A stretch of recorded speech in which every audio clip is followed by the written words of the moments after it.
siapkan hati kita mau menyembah kepada Tuhan, kita mau angkat pujian kalau Tuhan itu sangat baik buat kita. Yuk sama-sama kita angkat pujian ini. Bapa, Engkau baik. Bapa, Engkau baik. Kau selalu baik kepadaku. Bapa, ku cinta Kau. Sekali lagi katakan, Bapa, Engkau baik. Bapa, Engkau baik. Amin. Bapa, Engkau baik. Kau selalu baik kepadaku.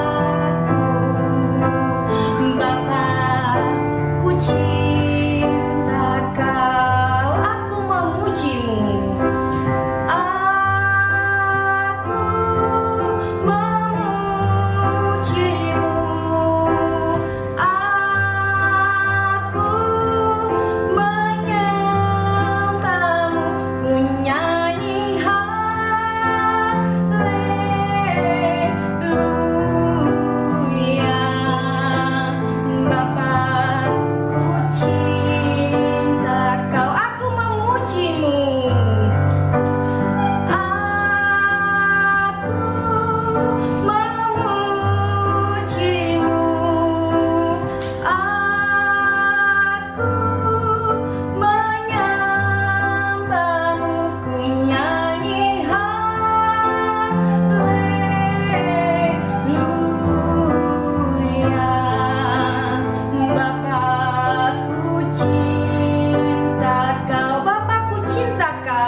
Matanya dan lipat tangannya. Buat adik-adik yang masih kecil, boleh ikuti Kak Foni berdoa. Tuhan Yesus yang baik, selamat pagi. Hari ini kami bersyukur Tuhan, kalau Tuhan sudah menjaga dan memelihara hidup kami sepanjang hari, setiap waktu. Tuhan tidak pernah meninggalkan kami. Pagi hari ini Tuhan, kami siap untuk memuji Tuhan, kami siap membesarkan nama Tuhan. Mari Tuhan, kami undang Tuhan Yesus masuk ke dalam ibadah kami pagi hari ini Tuhan. Terima kasih Tuhan, kami siap untuk memuji dan membesarkan nama Tuhan. Hanya di dalam nama Tuhan Yesus Kristus, kami sudah berdoa dan mengucap syukur. Amin. Yeay, kita berikan kemuliaan buat Tuhan kita. Yuk, kita mau angkat pujian. Pujian apa ya? Pujian tentang bagaimana cara Musa melewati laut kosong. Ayo kita nyanyi sama-sama. Kita harus lebih semangat lagi ya. Kita angkat pujian ini sama-sama ya. Bagaimana cara Musa melewati laut kosong? Bagaimana cara Musa lewat laut kosong?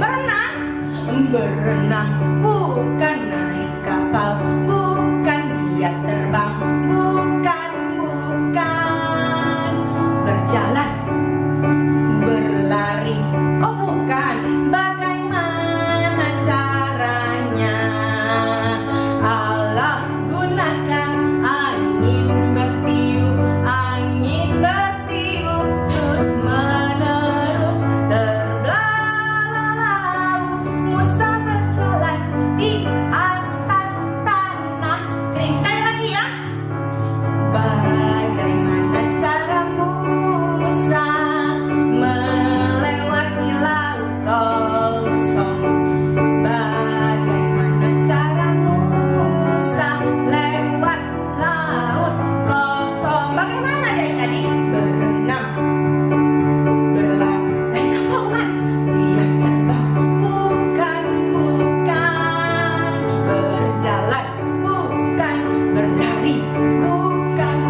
bangsa. Ya, tiba saatnya adik-adik kita mau masuk dalam firman Tuhan.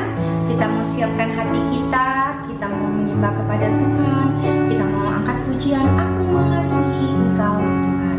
Yuk, kita mau serius, kita mau siapkan hati kita.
Sudah hadir dalam pujian dan penyembahan kami Tuhan. Kami tahu Tuhan, lewat pujian dan penyembahan kami hari ini Tuhan, semata-mata Tuhan hanya untuk menyenangkan hati Tuhan. Tuhan, kami sebentar mau dengar firman Tuhan. Biarlah Tuhan kami juga mengundang Engkau hadir di dalam firman Tuhan hari ini Tuhan, agar firman Tuhan itu Tuhan menjadi pelita bagi kaki kami Tuhan. Terima kasih ya Tuhan. Kami serahkan doa kami hanya di dalam nama Tuhan Yesus Kristus. Kami sudah berdoa dan mengucap syukur. Semua katakan amin. Dan hai adik-adik Batita, apa kabar? Ketemu lagi sama Kak Foni di sini sama Kak Lala. Ya, Kak Lala, kita mau nyanyi lagu apa Kak Lala? Kalau kita mau diberkati sama Tuhan Yesus, yuk kita akan pujian lagu ini ya. Aku diberkati. Diberkati. Sepanjang hidupku diberkati, bila bangun pagi hari, siang berganti malam, aku diberkati. Sekali lagi, aku diberkati, sepanjang hidupku diberkati, bila bangun pagi hari, siang berganti malam, aku diberkati.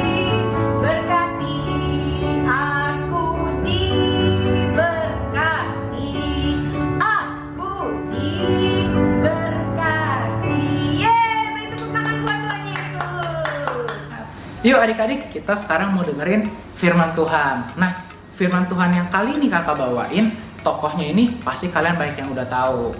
Cuman kakak mau ceritain lagi nih, supaya apa? Supaya kita makin taunya banyak gitu. Jadi nggak cuma sedikit aja yang kita tahu. Dan jangan lupa ya, dibaca juga ayatnya sama Alkitabnya, biar kita juga lebih menambah wawasan. Oke? Nah, adik-adik, hari ini kakak akan bercerita tentang tokoh yang namanya Yusuf. Ada yang tahu siapa Yusuf? Yuk, yang tahu boleh angkat tangan? Iya, banyak tuh pasti yang tahu tentang Yusuf.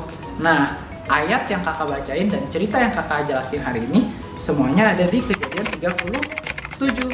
Jadi, kalau misalnya adik-adik mau baca lebih lengkapnya ada di Kejadian 37 ya. Oke, yuk kita mau dengerin firman Tuhannya. Jadi adik-adik, siapa sih Yusuf itu? Ayo, pasti udah banyak yang tahu kan siapa Yusuf? Coba, siapa tuh Yusuf? Coba kasih tau ke orang tuanya, Yusuf itu siapa?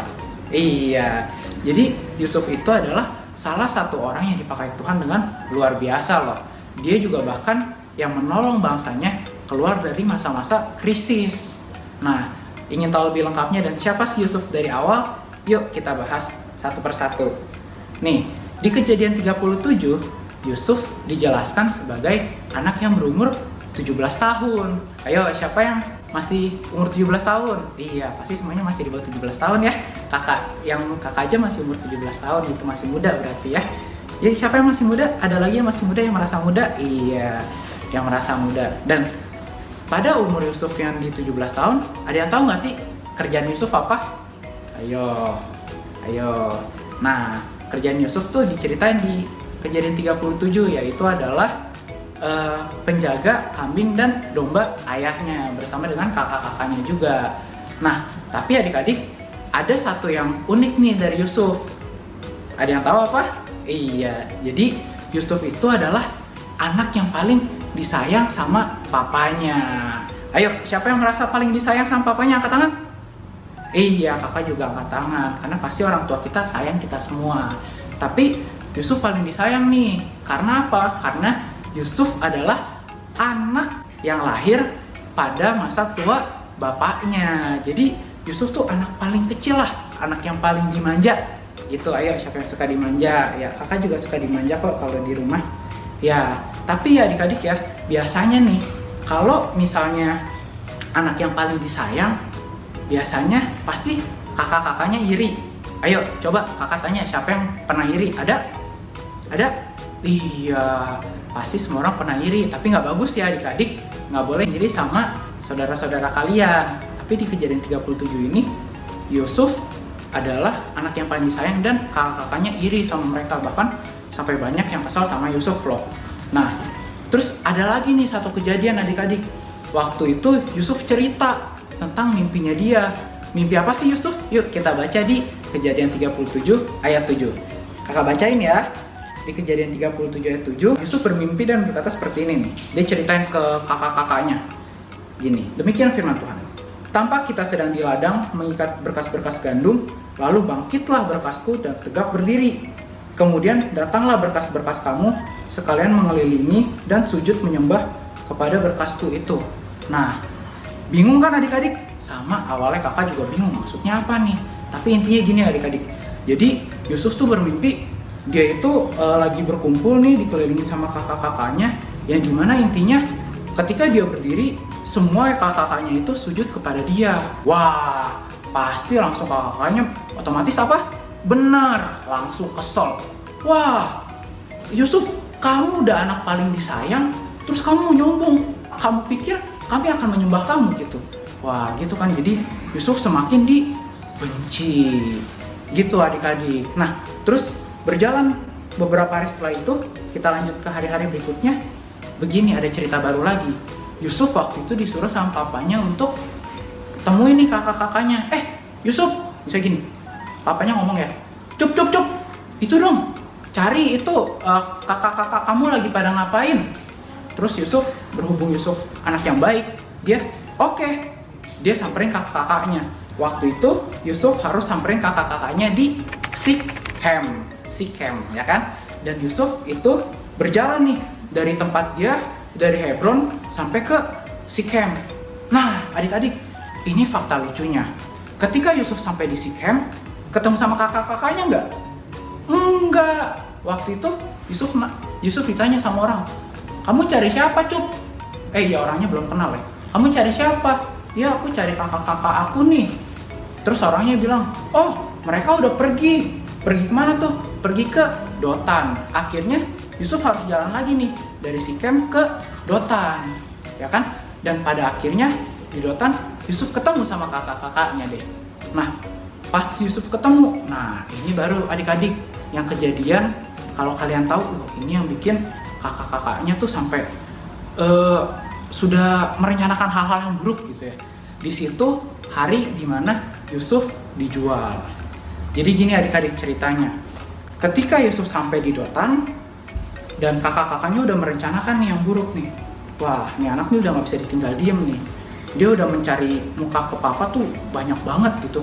Kita nggak ada yang suka. Sampai akhirnya kakak-kakaknya nyusun rencana dan merencanakan awalnya Yusuf mau dibunuh. Tapi ada yang namanya Ruben, Kak Ruben nggak kasih. Aduh, jangan dibunuh deh. Ya udah, nggak dibunuh. Tapi di mana? Dilemparin ke sumur. Ayo, siapa yang mau dilemparin ke sumur? Nggak ada kan? Kakak juga nggak mau. Tapi itu yang terjadi pada Yusuf. Akhirnya Yusuf dilemparin ke sumur. Tapi sebelum itu diambil dulu tuh. Yusuf kan anak sayangan. Jadi anak sayangan tuh dia dikasih jubah yang paling bagus dari ayahnya. Jubah itu diambil. Terus Yusufnya dibuang ke sumur. Terus udah selesai itu aja? Enggak adik-adik. Udah dibuang ke sumur. Akhirnya Yusuf diangkat lagi. Terus dikemanain? Dibunuh? Enggak. Dijual. Dijual kemana? Dijual ke Ismail, orang Ismail. Ismail. Ya kakak susah sebutnya. Ke orang Ismail pertama kali. Berapa harganya? Ayo, ada yang bisa kasih tau kakak? Berapa? Iya, yang jawab 20 sikal perak. Benar. Jadi Yusuf dijual ke orang Ismail seharga 20 sikal perak. Setelah dari orang Ismail, barulah Yusuf dijual ke orang Mesir. Dan di situ kalian tahu ya, nanti ada ceritanya lagi. Nah, kakak cerita sampai situ adik-adik. Tapi kakak mau membagikan sesuatu yang menarik tentang Yusuf. Yusuf ini anak yang paling muda. Tapi begini adik-adik, kalian tahu nggak? Coba nih ya, searching di Google atau informasi dimanapun. Coba deh, kalian cek jarak dari pertama kali. Kalian ingat kan tadi kakak pernah kasih tahu kalau Yusuf itu disuruh ayahnya untuk menengok kakak-kakaknya. Nah, coba deh cek dari tempat Yusuf ke tempat kakak-kakaknya itu jauhnya seberapa jauh? Ayo, coba kakak kasih waktu. Silahkan coba. Ya, jadi gini adik-adik. Jarak dari tempat Yusuf ke tempat kakak-kakaknya, di mana Yusuf waktu itu ada di Hebron, ke Sikem dulu ya. Habis itu kan kakak-kakaknya nggak ada di sana, baru pergi lagi. Nah, jarak dari Hebron ke Sikem itu kurang lebih 100 km. Jauh nggak 100 km? Jauh banget. 100 km tuh kayaknya udah sampai puncak deh adik-adik. Sampai nggak ya? Hampir lah ya. Nah, udah gitu, udah nyampe di Sikem, apa langsung ketemu kakak-kakaknya? Tidak. Yusuf harus berjalan lagi ke Dotan. Nah, Dotan itu dari Sikem kurang lebih 20 km. Nah, jadi adik-adik, untuk Yusuf bertemu dengan kakak-kakaknya menempuh jarak kurang lebih 120 km. Tapi itu belum arah pulang loh. Nah, adik-adik, kakak mau coba tanya nih, apa yang bisa kalian pelajarin dari sifat Yusuf? Ayo, ada yang bisa bantu kakak? Nah, bagus jawabannya. Kakak rasa tidak ada yang salah, kalian punya jawaban yang menarik. Tapi kakak mau menceritakan begini, Yusuf yang anak umur 17 tahun, dia menjadi anak yang taat sama orang tuanya. Dia rela pergi jauh-jauh dari tempat dia sampai harus bertemu dengan kakak-kakaknya di mana kurang lebih 120 km. Bagi kalian yang belum tahu, 120 km itu sejauh apa sih kak? Kurang lebih dari Jakarta ke Bandung kali ya. Nah, belum pulangnya lagi. Jadi kurang lebih dia harus menempuh jarak yang jauh adik-adik hanya untuk bertemu dengan kakak-kakaknya. Nah, adik-adik, apa sih yang bisa kita pelajarin dari Yusuf ketika dia masih muda? Dia adalah anak yang taat. Dia mendengarkan orang tuanya. Makanya pada akhirnya dia juga dipakai Tuhan dengan luar biasa. Kenapa? Ketika dia dewasa pun, dia juga tetap menjadi orang yang taat kepada Tuhan. Nah, itu adik-adik yang kakak mau bagiin. Jadi, apa sih yang bisa kita pelajarin dari masa muda Yusuf? Jangan lupa ya, untuk jadi anak yang